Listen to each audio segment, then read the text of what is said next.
Nós não vivemos mais no Estado democrático de direito no Brasil. Veja, estamos falando de uma ação que não tinha a menor razão de acontecer quando aconteceu, absolutamente inoportuna, a ação contra o Roberto Jefferson, feita por um juiz que tem ultrapassado os limites legais e constitucionais com enorme frequência. A polícia só é a polícia, Lida, se ela age sob a égide da lei. Se um policial age sem estar sob a égide da lei, se é simplesmente um homem armado cumprindo a ordem de um chefão, o nome disso é capanga. Antigamente eles diziam que censuravam fake news. Aí agora eles estão dizendo que estão censurando notícias que são verdadeiras, mas que podem levar o eleitor a conclusões erradas. Veja o nível de arrogância dos iluminados. Você quer saber o lado que tem razão numa história? Vê quem está precisando mentir para argumentar. E a imprensa está mentindo. Que bom que você veio aqui ao canal Leda Nagli assistir mais um vídeo. Aproveita, faz um comentário, dá um like, avisa seus amigos, compartilhe esse vídeo e fique à vontade para curtir. Estou aqui para conversar com Paulo Figueiredo, diretamente dos Estados Unidos, comentando com a gente os últimos acontecimentos desse Brasil lindo e trigueiro. Este Brasil brasileiro que nos é tão querido, tão amadíssimo, né?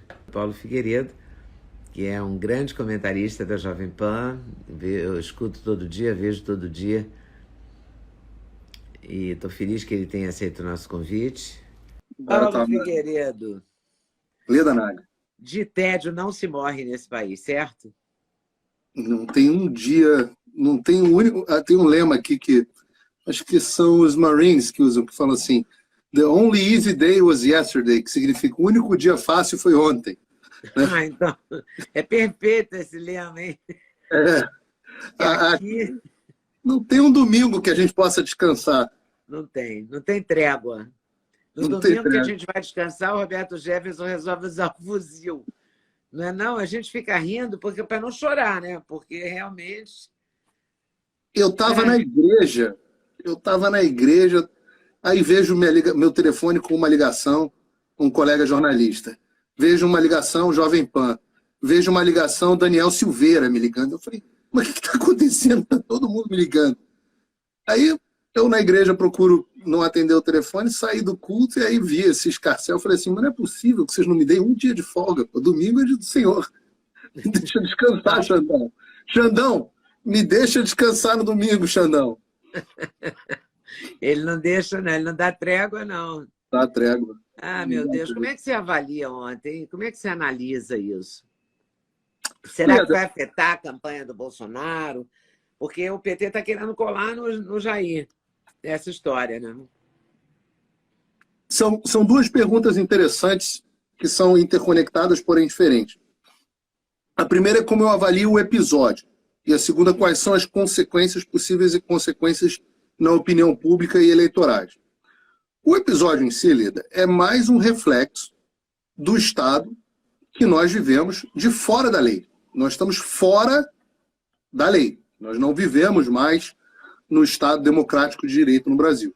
Veja, estamos falando de uma ação que não tinha a menor razão de acontecer quando aconteceu, absolutamente inoportuna, a ação contra o Roberto Jefferson, feita por um juiz que tem ultrapassado os limites legais e constitucionais com enorme frequência, julgando não pode nem chamar de réu, um investigado que não tem prerrogativa de foro especial, ou seja, não deveria estar sendo julgado pelo Supremo Tribunal Federal, e que o próprio Supremo Tribunal já tinha decidido isso, e que a própria Procuradoria-Geral da República, ao que parece pelas informações recentes, já tinha decidido que era um juiz de primeira instância que deveria decidir, a Procuradoria pedindo a internação, digamos assim, que ele fosse tratado como uma pessoa que não estava em plenas faculdades mentais. Daí, diante de tudo isso, diante de uma ação dessa, nós temos, de um outro lado, um homem que é um senhor fragilizado, vendo todos os desmandos no país, e que realmente não tinha muita alternativa. Porque eu vejo muitas pessoas criticando o Roberto Jefferson, e é importante eu te dizer isso, Leda. Eu não tenho simpatia pelo Roberto Jefferson, pessoal. Nunca tive. Quando ele era deputado do PTB, lá atrás, eu ainda achava que tinha algumas coisas interessantes na forma de argumentação dele. Mas eu nunca tive uma afinidade ideológica com ele, nunca achei ele um cara que deveria ser promovido pelos conservadores, nunca achei. Mas o que esse homem sofreu, eu tenho que me solidarizar, porque eu não desejo ao meu pior inimigo. Eu não desejo ao meu pior inimigo. Ele tem falas que são absolutamente inconsequentes, desconectadas da realidade e rudes, inoportunas. Tem. Mas isso não é crime. Não é crime no Brasil. E se for crime, em algum lugar, é crime de primeira instância. Digo, se eu xingar a Leda... Calúnia, calúnia, injúria e difamação. É isso. Todos nós... Eu já fui processado por calúnia, injúria e difamação. Na verdade, nunca fui, não. Mas já processei algumas pessoas por calúnia, injúria e difamação. Nunca tive um amigo no STF que pudesse mandar a pessoa presa, porque é crime de pequeno potencial ofensivo, então não pode dar cadeia. Então, esse homem que sofre todos os abusos não tinha mais a quem recorrer. Porque as pessoas que criticam as ações do Roberto Jefferson, eu falo assim, tá bom, para fazer. O que era o certo dele fazer? O certo era se entregar. Eu falo, mas você não considera que a ordem é ilegal? Considero. Então, por que você acha que você deve obedecer a uma ordem ilegal? Por que você deve se curvar a um ato tirânico? Repare, a prisão dele ia ser, ele não ia ter a quem recorrer.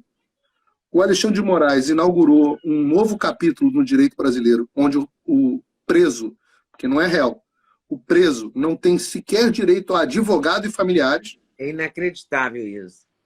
Meu Deus, Leda, olha, só o Xi Jinping, só na China, nem na Venezuela. Então ele ia ser preso sem ter a quem recorrer, sem acesso a advogados e familiares e sem poder falar.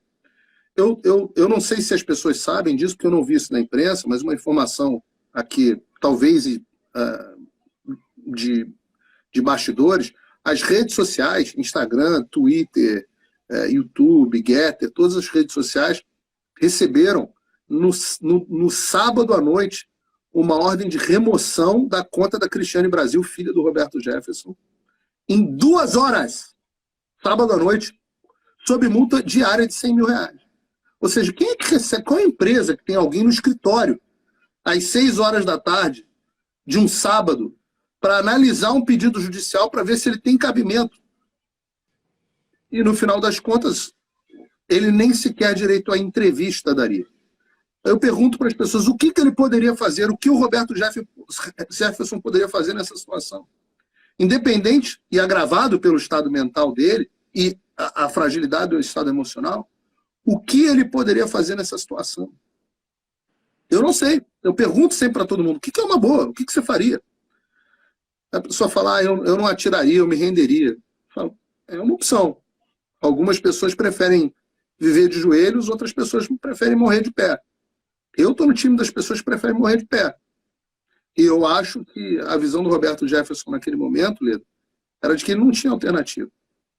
Ele não tinha outra alternativa. E aí, a imprensa constrói algumas mentiras. Primeiro, é de que ele teria atacado granadas nos agentes da Polícia Federal. Granadas, faltou complementar, de efeito moral. Granadas não letais. Do mesmo tipo que a polícia usa... do mesmo tipo que a polícia usa na gente todos os dias. Do mesmo tipo que a polícia usa em manifestantes. Porque eu fiquei o tempo todo pensando nisso. Como é que ele tem uma granada em casa? Eu não sei nem como ele tinha uma granada de efeito moral. Se fosse uma granada... uma granada mesmo. Ele teria matado todos os policiais. Tacou uma granada de efeito... Tacou 3 granadas de efeito moral nos carros. Para assustar, é claro. Efeito moral. Tem uma gravação em que ele conversa com um policial, o cara tá cheio de coisa na cintura, né? Eu não sei nem o que é aquilo, é um cinturão de... Não, e ele diz para ele que jogou na frente do carro quando os caras estavam atrás do carro, os policiais. Exato. Ele diz isso.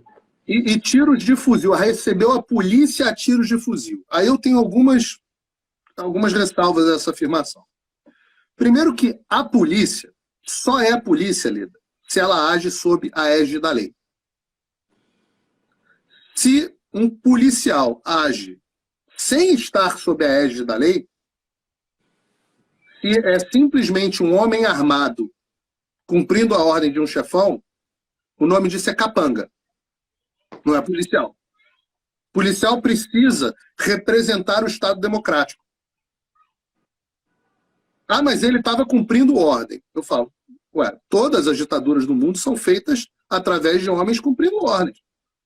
Na Venezuela, os policiais também estão cumprindo ordem. E se você perguntar, a população tem mais medo da polícia do que de bandido. Na Venezuela, basta ver o documentário Acolhidos, que está, inclusive, no meu canal no YouTube. Se você for perguntar na China comunista, também tem policiais cumprindo ordem. Não é o Xi Jinping que vai lá e bota uma arma na cabeça do cara e fala, se você não cumprir isso... É um policial cumprindo ordens. E o mundo, desde o julgamento de Nuremberg, o mundo já decidiu que a doutrina do seguindo ordens, doutrina do direito, o mundo já decidiu que seguir ordens não é justificativa para opressão. Se você segue ordens de opressão e violação de direitos humanos, você é tão culpado quanto o autor das ordens. Caramba. Tão culpado quanto o autor das ordens. Então, eu não reconheço os agentes que estavam lá como agentes policiais. Eu não reconheço. Eu, Paulo, não reconheço. Porque não é possível que a essa altura de um campeonato um agente policial desconheça as arbitrariedades desse inquérito. Então, quando ele decide, eu vou cumprir essa ordem que chegou aqui para mim, ele está tomando uma decisão que é uma decisão que é de preservação do emprego dele. Ou ele concorda com Alexandre de Moraes, e, portanto, ele é tão opressor quanto o próprio Alexandre, porque ele é um agente federal, ele tem obrigação de conhecer a lei, ou ele está dizendo o seguinte, eu não vou comprar esse barulho, eu prefiro dar 8 tiros, que é o que dizem, em direção a um senhor de 70 anos, a desafiar o Alexandre de Moraes. Então, se você fez isso, você já morreu por dentro. Você é um facínora, igual o Alexandre de Moraes. E os áudios, tem um áudio que está rolando na internet, eu não sei se você já recebeu, Leda, da prima do Roberto Jefferson, que chegou à casa, à residência, e conversa com a gente. Você já ouviu esse áudio? Não. E o policial fala, eu estou cumprindo a lei, eu não estou fazendo nada de ilícito. Aí ela fala, onde já se viu me receber com tiro de fuzil, eu vou entrar. Aí a moça fala, não, calma, ele merece um pouco de consideração. Aí o cara fala, ele merece muita porrada. Que o policial, um agente federal, considera que um senhor de 70 anos merece muita porrada. Nossa, não tem nada certo, não tem nada correto nisso, né? Esse agente precisa ser exonerado da Polícia Federal hoje. Policial não pode dar porrada em cidadão, muito menos em um cidadão de 70 anos. Isso vale para o da favela e vale para um senhor de 70 anos na sua residência, vítima de um inquérito ilegal, sofrendo as perseguições políticas. E eu falo de novo isso, Leda, discordando das ações do Roberto Jefferson, discordando da forma como ele... Mas isso não é motivo para pegar e jogar na cadeia. Não é. E aí você me fez um... Então, esse é um apanhado geral sobre o que eu acho sobre o assunto. Aí você me perguntou... Como é que isso vai bater na campanha do Bolsonaro? Então, vou dar também pode ser... Porque eu entendi um pouco, não sei se... eu vejo um pouquinho como provocação também, né? Um domingo de manhã... há uma semana, 7 dias do segundo turno. É claro que foi provocado. Você bota a polícia na porta do Roberto Jefferson, sabendo quem é o Roberto Jefferson, que ele é uma pessoa que perde a paciência, não é? Tanto é que grava um vídeo que está acuado, que é uma pessoa que está com problemas emocionais e físicos, que não você manda a polícia lá de manhã, num domingo, sabendo que a PGR havia falado que ia pedir dias antes para que ele fosse levado a uma instituição psiquiátrica. Sabedores disso, eles resolveram fazer essa provocação ao Roberto Jefferson. E é claro que foi premeditado, porque há um agente hoje que está influenciando o processo eleitoral de acordo com os seus desejos. E é um agente poderoso. Quem estiver vendo a live, que infira quem é, porque eu não posso mais falar. Uhum. Tire as suas próprias conclusões quem estiver assistindo. Eu não quero derrubar o seu canal, nem o meu. Eu não quero... preso aqui nos Estados Unidos eu não vou, mas eu não quero ficar tendo que responder em encheção de saco, que eu tenho mais o que fazer. Então, agora, eu posso te falar o seguinte. Eu fiquei preocupado porque eu entendo o argumento de muitos eleitores que dizem assim, puta, e será a hora de fazer isso? Tanto do Roberto Jefferson, de mandar aquela mensagem. Ele não estava incorreto em nada que ele falou sobre a Carmen Lúcia. Ele errou na forma, não no conteúdo. Ele está correto. A análise dele sobre o que a Carmen Lúcia disse, correta. Eu vou descumprir a Constituição aqui só um pouquinho. Mas daqui a pouco a gente volta à Constituição. Eu vou só dar uma descumpridinha aqui. É só um ato institucional. É só o AI-1. Mas é rapidinho, daqui a pouco eu volto. Daqui a pouco vocês têm a liberdade de vocês de volta. Não, obrigado, Carmen. A comparação que ele fez com a prostituta é que eu acho que ela não está incorreta. Aí é que ele exagera, que ele não precisava ter feito, né? Não precisava. Não acrescentou nada. E, agora, está no direito dele. Mas eu não gostei, eu sou a Carmen Lúcia e eu não gostei. Pô, entra processo de calúnia e difamação. Tudo certo. Eu também não gosto de um monte de coisa que falam de mim. A Mônica Bergamo ontem me chamou de neto ditador. Eu já constituí advogado, vou processá-la na primeira instância. Então, tudo certo. Eu não vou pedir pro, sei lá, André Mendonça botar a Mônica Bergamo na cadeia. Né? Porque senão, o que está acontecendo? Senão, o que é isso, né? Exato. O que é isso? Quem tem amigo, bota as pessoas na cadeia direto, sem passar. Então, assim, é processo calúnia de difamação, vai pagar lá. Também pode fazer fake news, que não acontece nada, né? A pessoa avisa, eu vou fazer essa fake news aqui, mas eu tenho um amigo lá que me protege. Ou então é uma jornalista que fala de uma menina de 12 anos e nada acontece com ela, nada. A outra, a mesma que eu citei, que inventa que o Bolsonaro jantou com a menina, assassino da Daniela Pérez. Assassino da Daniela Pérez. E tudo certo. Vida que segue. O documentário Quem Matou Bolsonaro sai do ar. Mas o documentário Brasil em Vertigem, Democracia em Vertigem, está lá no ar. Né? O Lula pode fazer entrevista insinuando que a facada do Bolsonaro não aconteceu. Mas o Bolsonaro tem direito de resposta concedido em tudo que fala. A Jovem Pan, apesar de ter contraponto em todos os programas, todos. Talvez o único que não tenha seja o Pânico. Mas todos os programas têm contraponto. Todos. Eu tenho que aturar o Guga Noblat todos os dias. É verdade. Eu assisto todo dia, não sei como você aguenta, mas tudo bem. Eu confesso para você, é que ele se tornou uma figura muito desprezível com o tempo. Mas eu gosto, porque ele vocaliza tudo que os jornalistas falam. Ele é um leitor de jornal, ele é um repetidor de jornal. Então é bom para mim. Fica muito claro, é bom saber o outro lado. Não, é bom poder rebater ali ao vivo o argumento do jornalista médio. Entendeu? Então, nesse ponto eu gosto. Mas a Jovem Pan tem contraponto de todo mundo. Todos a Globo News, até nos Filhos dos Is colocaram, né? O Diogo. Assim, não tem umzinho, um danadinho na Globo News.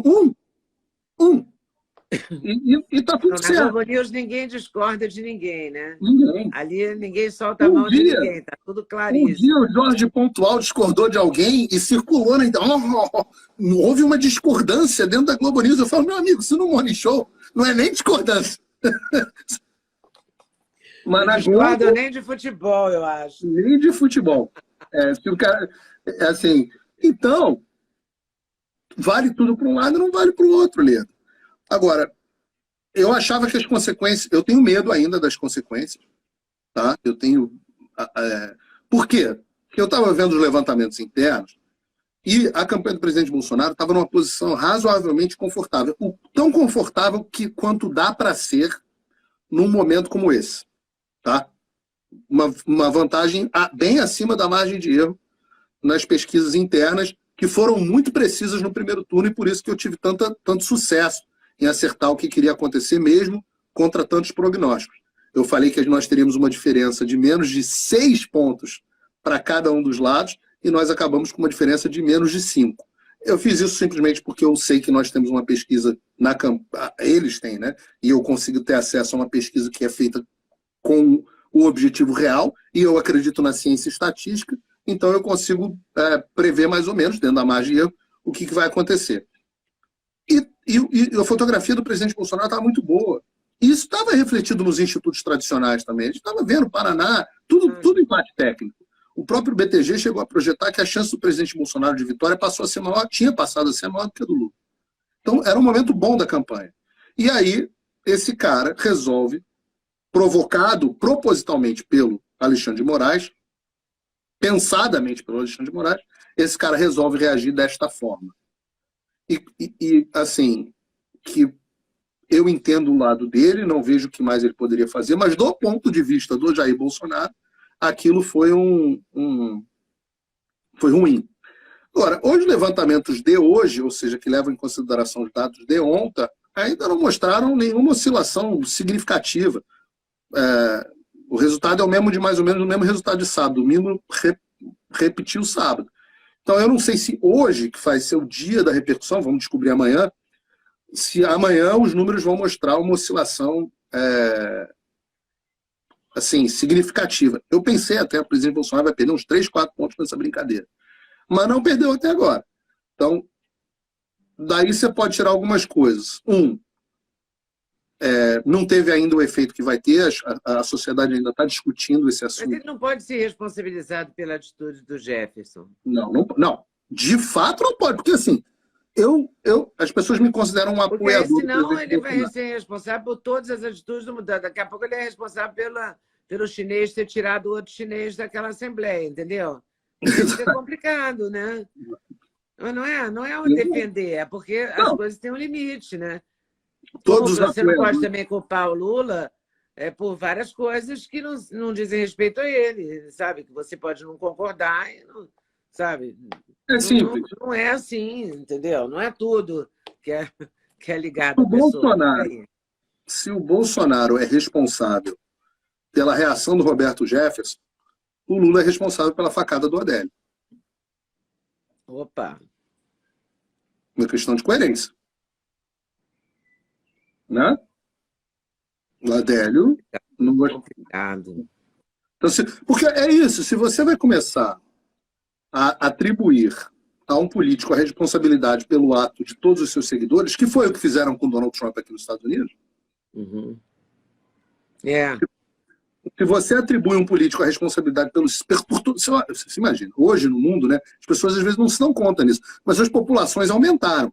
E com as populações aumentando, você tem muito mais gente. Com isso também tem muito mais maluco. Tem muito mais doido no mundo. Você não viu o cara ontem? Do nada ele empurra o cinegrafista da Globo ou da afiliada da Globo. Agora a culpa é do Bolsonaro. O cara, mas ele vota no Bolsonaro. Dane-se. Entendeu? Você não pode tomar conta. É igual foto, né? Eu fui no lançamento do livro do Guilherme Fiuza, porque adoro o Guilherme Fiuza. Querido, eu fiz ali, seguramente, naquela noite, eu fiz mais de 130 fotos, 150 fotos. Como nos eventos que eu sei com quem? Não, ele não sabe. Claro que não, entendeu? Você nunca vai saber. Você vai num ensaio de escola de samba, eu fiz televisão, o Jornal Hoje, eu faço televisão, ano que vem eu faço 50 anos de jornalismo. Eu fiz televisão aos montes, né? Você não pode ser responsável, não é? Pela foto que você tira. Você pode tirar foto... É muito louco isso. O Mike Tyson conta uma história, Leda, que ele veio um fã e tirou uma foto com ele e falou: poxa, eu sou muito fã seu, sou muito fã do seu trabalho. E o Mike Tyson falou: pô, obrigado. E ele sentou ali, conversou com o cara 1 minuto e tal. E o cara adorava o Mike Tyson, foi muito cordial com ele. No dia seguinte, esse cara foi e matou 11 pessoas num tiroteio aqui nos Estados Unidos. que você vai fazer? Eu como você, eu tiro fotos em todos os eventos da mesma forma. E eu tenho certeza que eu já tirei foto com gente maluca. Às vezes eu até percebo, esse cara é meio doidinho. E a gente tira, ué. Doidinho também merece tirar foto. Então faz parte, a gente tira. Agora, se alguém vai... Eu não quero ser responsável. Eu não quero viver num mundo onde eu sou responsável pelos meus apoiadores. Você tem 1 milhão de seguidores aqui no Instagram sozinho, fora das suas redes sociais. Ô, Leda, eu garanto que tem, estatisticamente falando, é inevitável. Você tem pelo menos, aqui, 1 milhão, você tem pelo menos 20 mil psicopatas que te seguem. Ai, meu Deus. É a lei dos grandes números, né? É a lei dos grandes Quero números. nem pensar nisso. É a lei dos grandes números. Não, É a lei dos grandes números. 2% da população são psicopatas, ou condutopatas, ou sociopatas, o termo que você preferir. E como você tem 1 milhão de seguidores, estatisticamente é altamente provável que você tenha pelo menos 20 mil psicopatas te seguindo. Eu, se somar as minhas redes, também tenho seguramente 2 milhões, também tem 20, 40 mil psicopatas nos seguindo. Então, eu não quero ser responsável, eu não quero viver num mundo onde eu sou responsável pela conduta dessas pessoas. É muito perigoso. Mas você sabe que amanhã vai ter um ato contra a censura no vão do MASP. Eu conversei até com o Hélio Beltrão hoje sobre isso. E que não é o Instituto Mises que está fazendo. São pessoas, tem do Instituto de Líderes, tem do Instituto Mises, tem pessoas de várias organizações, né? Em protesto contra a censura. Porque tem uma censura, tem a censura Jovem Pan, Gazeta do Povo, a Revista Oeste. A Revista Oeste não pode publicar nos próximos 7 dias. Brasil Paralelo. Brasil Paralelo foi a censura censura do futuro, né? Eu não vi, não, mas não gostei. Então, censura prévia. Não, censura... é porque tem uma inovação na censura. Lembra? Antigamente eles diziam que censuravam fake news. Aí agora eles estão dizendo que estão censurando notícias que são verdadeiras, mas que podem levar o eleitor a conclusões erradas. Veja o nível de arrogância dos iluminados. Eles acham o seguinte, são fatos, mas se você souber esses fatos, você é tão burro, cidadão comum, que você pode chegar a conclusões erradas. O que são conclusões erradas? Aquelas com as quais eu, ministro do Supremo Tribunal Federal, do Tribunal Superior Eleitoral, não concordo. Porque eu sou muito melhor do que você. Ora, esse pensamento, o Thomas Sowell chama de visão dos ungidos, mas o Walter Lippmann, no Public Opinion, ele fala do cidadão e da impossibilidade do cidadão onicompetente. E ele fala justamente isso, que as democracias, porque o cidadão não consegue ser... O cidadão médio é uma espécie de Homer Simpson, e aí eu estou parafraseando, ele diz o seguinte, esses caras são um perigo da democracia. Então nós não podemos deixar ele ter acesso à informação pura e simples. Nós precisamos filtrar as informações, tanto os fatos, quanto quando exibirmos os fatos, precisamos colocar ele já sob a visão de um especialista. Que é justamente, Leda, se você parar para pensar, você com seus 50 anos de jornalismo, você vai ver, caramba, é exatamente isso que o jornalista pensa. Ele não pode mais dar o fato e dar a notícia. Ele tem que dar a notícia com enfoque nos fatos que ele quer e sempre sob o especialista com quem ele concorda. É a mesma visão do TSE. Então, eu acho é uma confissão. É uma confissão. E é exatamente o oposto do que eu acredito. Né? Que você estava falando aqui agora há pouco. Nós precisamos informar as pessoas, oferecer a nossa opinião, se nós quisermos, se acharmos que assim pode. Oferecer a informação. Mas, além de tudo, acima de tudo, a informação. E podemos oferecer a nossa opinião, desde que deixemos claro. Essa é a nossa opinião. E você chegue às conclusões que você achar. A sua conclusão, né? Exato. Eu te dou a ferramenta, né? Por isso que eu entrevisto pessoas. Para as pessoas dizerem coisas e você concluir o que você quiser. Você, telespectador, leitor, ouvinte, seja lá quem for. Mas esse é um problema do jornalismo brasileiro atualmente. Eu falo brasileiro porque eu vivo aqui, eu não sei. Mas nos Estados Unidos eu acho que é mais claro, né? A Fox News tem uma posição, a ABC outra, não é? Uma coisa meio assim? O New York Times já está... Mas até o New York Times protestou contra a censura. Bom, Pois é, a você OAB ainda tem... hoje acordou. Você viu que a OAB acordou? Mas acordou mais ou menos, acordou ainda sob efeito da cachaça, porque tá acordando, mas tá meio que tropeçando, tentando entender o que está acontecendo. Pedro, assim, primeiro que está na lei brasileira o direito ao advogado e a proteção e acesso aos familiares, né? Posso até buscar aqui nos meus alfarrábios aonde na lei, mas está previsto de forma muito clara na lei brasileira. Tá, todos os países do Ocidente, acho que 140 países do Ocidente, têm o direito a um advogado como um preceito fundamental. Eu sempre digo, você vai ser preso aqui nos Estados Unidos, a primeira coisa que todo mundo diz, e todo mundo lembra de filme, olha, você tem o direito de... Se chama Miranda Rights. Você tem o direito de ficar calado, tudo que você disser vai ser usado contra você no tribunal, você tem o direito a um advogado, se você não tiver dinheiro para pagar um advogado, o Estado vai prover um advogado para você, que são os direitos que o policial lê no ato da prisão. Se não ler, a prisão é considerada inválida e o cara sai fora, mesmo que seja o estuprador do parque. Se não lerem o Miranda Law deles, ele não teve direitos respeitados e tem muitos julgamentos que são invalidados por esse motivo. E aí eu falo o seguinte, o Alexandre de Moraes inovou um negócio mundial. É um negócio assim, é um novo patamar mundial. Eu vou te dizer, o único caso que eu vi similar, olha a gravidade do que a gente está falando aqui, Thalita. Foi o George Bush, depois dos 11 de setembro, ele e o Congresso americano fizeram um negócio do Patriot Act. E quando eles fizeram isso, eles criaram um instituto onde a polícia pode te deter, não te prender, te deter por 24 horas até que você tenha acesso a um advogado e sem razão. Você pode não falar nada. Detido, fica numa salinha. Você não vai para prisão. Fica detido 24... Mas é um tratamento para terroristas islâmicos. O Roberto Jefferson está tendo um tratamento pior do que os caras que explodiram no 11 de setembro. As Torres Gêmeas, o Pentágono. Mas a esquerda está chamando ele de terrorista, né? Que é cópia de onde?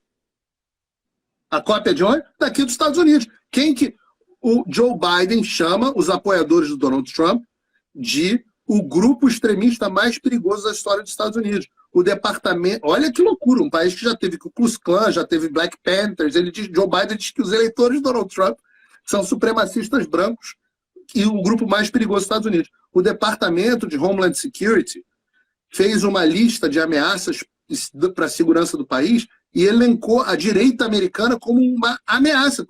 E a repetição já tem pessoas que fizeram parte lá do 6 de janeiro, no Capitólio, sendo tratadas como terroristas domésticos. Então, tudo que você imagina... Leda, juro para você do fundo do meu coração, tudo no Brasil, hoje, tudo, 100%, é importado dos Estados Unidos.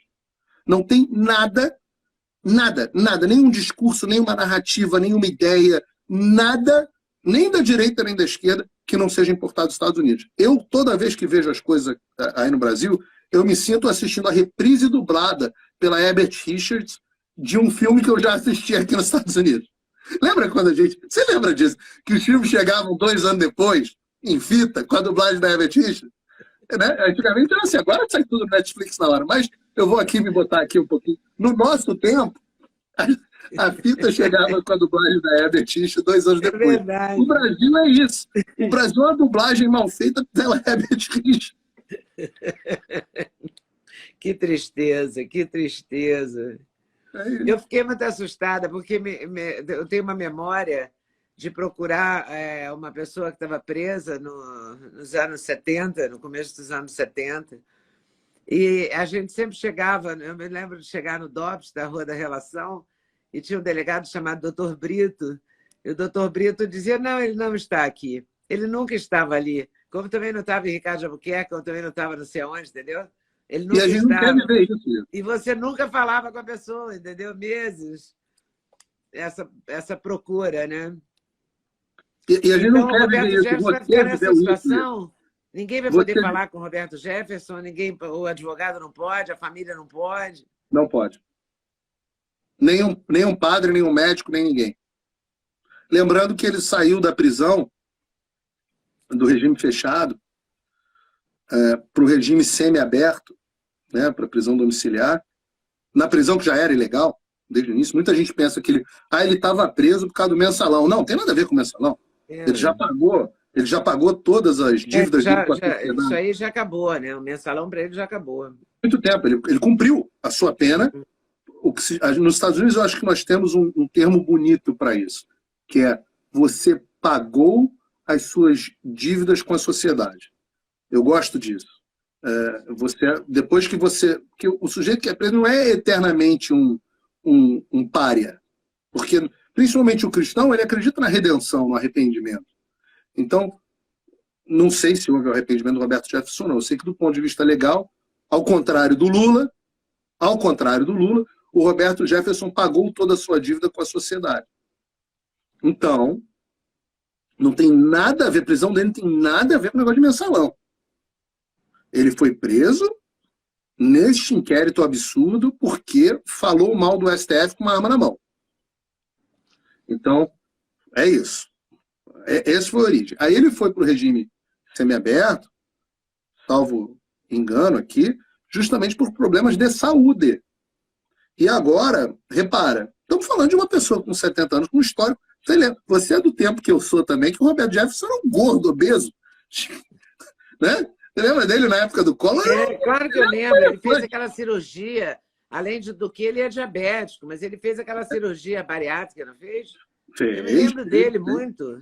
Redução de estômago, fez. E ele fez isso. A gente lembra dele na tropa de choque do Collor com o tamanho de um elefante. Então, e agora ele é senhor magrinho. Então, isso tem consequências para a saúde.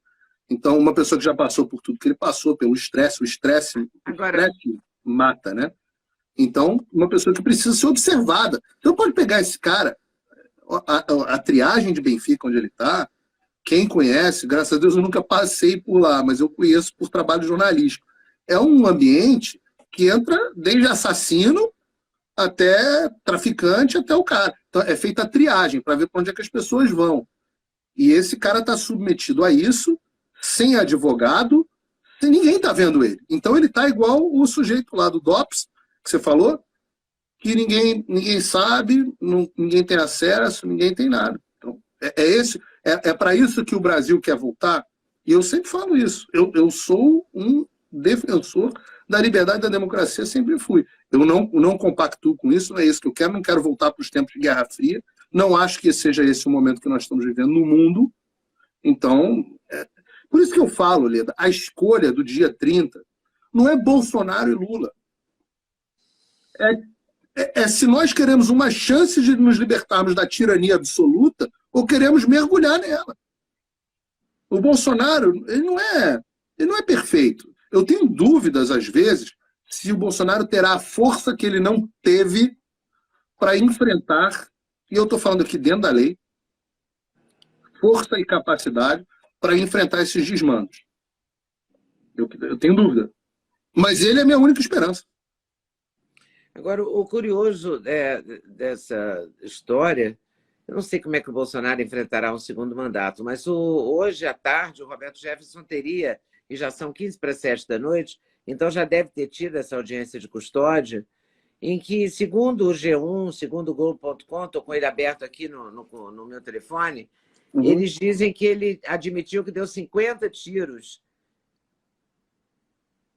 que ele admitiu ter lançado 3 granadas e que tem um arsenal de 20 a 25 armas. Eu não sei se ele está lúcido também, né? Quando ele não me parece. Não me parece. Mas, além disso... Eu não sei, eu conheço ele de entrevistar e se vi na vida 2 vezes, vi muito, entendeu? Até da última vez que entrevistei, acho que foi por live. Já foi na pandemia. Mas eu não sei se ele está lúcido bastante para dizer isso, né? Sei lá. Ele fala que não tinha intenção de se render e só ia sair de lá morto. Eu confesso a você que eu achei que ele ia se matar, entendeu? Eu achei que ele ia morrer atirando. E você sabe que uma característica que amigos em comum me dizem é que ele é um exímio atirador. E aí eu te falo isso, já falei até para o Duda vir aqui para a gente treinar, eu gosto de treinar tiro aqui, e eu gosto muito de treinar com armas e fuzil. E atirar com fuzil é muito fácil, Leda. Atirar com fuzil é muito fácil. É muito fácil. É desproporcionalmente fácil em comparação a uma pistola. As pessoas acham que não, mas é muito mais fácil. É impossível um atirador medíocre da posição que ele estava errar tiros nos policiais onde eles estavam. Se ele quisesse, eu estou assegurando isso a você. Se o Roberto Jefferson quisesse, ele teria matado todos os policiais. Ele não matou porque não quis. Porque ele não atirou nos policiais, ele atirou no carro. Ele atirou, deu não sei quantos tiros, 20, 30, 50, para destruir a viatura. Era um recado. Eu só saio daqui morto. E ele fala, eu não tinha intenção de me render, só sairia de lá morto. E por que será que ele aceitou se render? Eu não sei, eu também gostaria de saber, porque eu tinha a impressão de que ele não se renderia. Na verdade, eu tive uma sensação de desespero quando eu vi a notícia, quando eu vi os vídeos dele que chegaram a mim, falando assim, vão matar esse velho. Vão matar esse cara. Tem jeito. É um senhor, pô. Vão matar esse cara, vai morrer. Ele vai atirar, a polícia vai tentar entrar, ele vai atirar na polícia, e a polícia vai revidar, e ele vai morrer. Pode ser que ele mate os policiais juntos. E graças a Deus, ninguém saiu ferido. Mas, volto a dizer, quem é o responsável por... Quem é o responsável? Até agora não sei se alguém saiu ferido ou não, porque falaram que tinham saído ferido, depois que não. É tanta disse-me-disse. Saíram assim, quando você estoura uma granada de efeito moral, ela é uma granada, e, portanto, o shell dela, o invólucro dela se fragmenta. E quando ele se fragmenta, ele é projetado com força para fora. E isso pode gerar escoriações, etc., mas não mata ninguém. Pelo menos não em condições normais. Tem até um perigo de cegar, tem esses perigos, sim. Mas não tanto que a polícia usa para dispersar manifestantes. Então, assim, não tem não tem esse negócio de ferido gravemente. A pessoa foi, passou um mertiolate e foi embora. Quase que isso. Não tem mais mertiolate. Se tivesse, a gente não estava nos problemas que a sociedade não estaria enfrentando esses problemas que está nesse momento. Mas não foi. E eu sempre falo isso, são coisas assim, que eu sempre chamo a atenção. Você quer saber o lado que tem razão numa história? Vê quem está precisando mentir para argumentar. E a imprensa está mentindo. Está mentindo que ele atirou nos policiais, e eu estou afirmando que se ele tivesse atirado, ele tinha matado. Está mentindo que a granada era granada, e não está afirmando que é granada de efeito moral. Está mentindo quando fala, quando não avisa o contexto, ou está pelo menos omitindo o contexto das informações. Eu falo assim, se esses caras têm tanta razão, por que tanta mentira? Eu só preciso argumentar com a verdade. Então, se você discorda, você que está assistindo, veja, cheque as informações que eu estou falando para ver se são verdadeiras ou não. Essa questão do fuzil, por exemplo, se pergunta a algum amigo que seja atirador e fale, poxa, alguém numa varanda de uma casa tem alguma dificuldade de atirar em pessoas embaixo com pistola a 30 metros de distância? Outra que não falaram, e que eu não sei se é verdadeiro ou não, mas eu desconfio e me parece verdadeiro, que o policial disparou 8 vezes contra o Roberto Jefferson. Um dos policiais.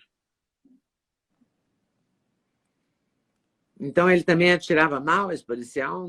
Não, atirar de pistola é difícil.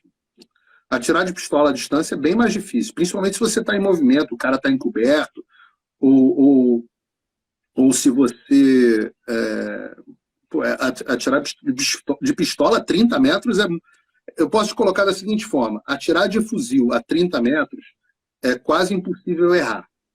Atirar de pistola, principalmente se você tiver alguma destreza, se atirar de pistola a 30 metros é quase impossível acertar. Não é quase impossível, mas é muito difícil. Entendeu? Então... Os jornais são, no mínimo, curiosos, porque eu estou lendo o G1 aqui, está dizendo, indiciado por tentativa de assassinato, Jefferson diz que deu 50 tiros. Aí a frase seguinte é, aliado de Bolsonaro foi preso após desrespeitar ordens judiciais e lançar granadas contra a Polícia Federal. A prisão foi mantida após audiência de custódia, foi detido em flagrante, aí a notícia vem que a manutenção da prisão foi confirmada pela Secretaria de Administração Penitenciária.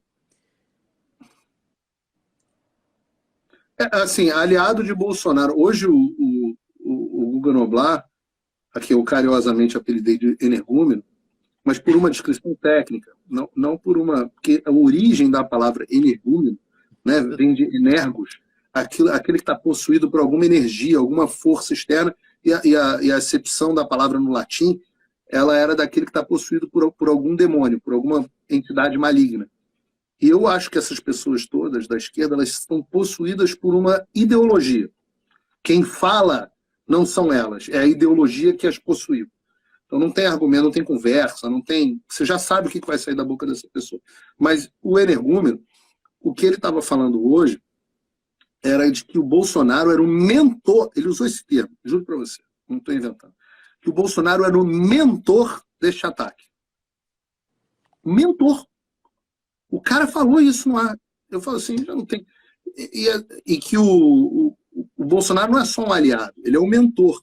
E eu falo, mas ele é um mentor, e aí depois ele disse, na minha opinião, de forma equivocada, eu não gostei do posicionamento do presidente Bolsonaro, embora eu entenda, não achei correto, onde ele diz que o Roberto Jefferson, o tratamento dispensado ao Roberto Jefferson, o tratamento de quem atira em polícia, é o tratamento dado a bandido. Ele diz que quem atira em polícia é bandido. Eu já falei, para mim esses agentes não são policiais, são capangas. Qualquer um que cumpra uma ordem do Alexandre de Moraes hoje, para mim, destas ordens ilegais, não é mais policial federal, é capanga. Mas o Bolsonaro, como presidente da República, não podia dizer isso, né? Considerar os policiais capangas. Você acha que podia? Eu acho que ele pode falar o que ele quiser. Não sei se ele devia. Eu sou da opinião, as pessoas criticam o Bolsonaro. Eu nunca dei essa razão a essa crítica. As pessoas falam assim, ele fala muita coisa que ele não podia falar porque ele é presidente. E eu falo assim, onde é que a gente aprendeu que o presidente da República tem que ser uma figura falsa? Porque eu tive um exemplo dentro de casa, você viveu esse período, hoje meu avô falava o que ele pensava. Ninguém era mais franco, né? Eu acho que o mundo quer pessoas autênticas. Outro exemplo que eu vi de perto foi o do Donald Trump, com quem eu convivi bastante pessoalmente, e posso afirmar, ele é aquela figura que a gente vê na televisão. Você gosta ou não? Mas eu sou um amante da verdade, da realidade, da transparência, da franqueza. Eu considero virtuosa uma pessoa que se expressa, que fala o que pensa, e não um defeito. Eu concordo com você, mas eu fico achando que o Bolsonaro raciocinou, ele está a 7 dias da eleição. Por isso que eu disse que eu entendo, mas eu até do ponto de vista eleitoral, não sei. Eu não achei o melhor movimento. Sabe por que eu não achei o melhor movimento? Pelo seguinte, o que mais estava virando voto nos últimos dias era a censura do Alexandre de Moraes.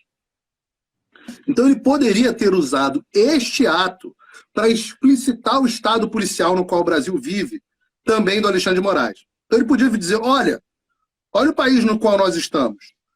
Censura nas mídias sociais, censura da imprensa, censura em todos os dias. E agora estão mandando a polícia atirar em velhinho de 70 anos na sua casa por crime de opinião.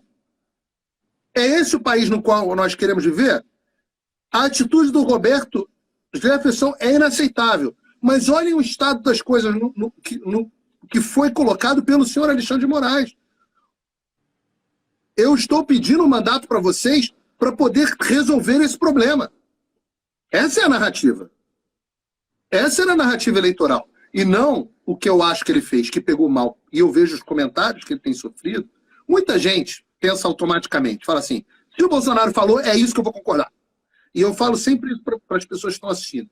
Olhem o seu influenciador predileto, escolha, fulano de tal é um cara que eu acompanho, e veja se ele mudou de posição depois que o presidente apresentou a posição dele.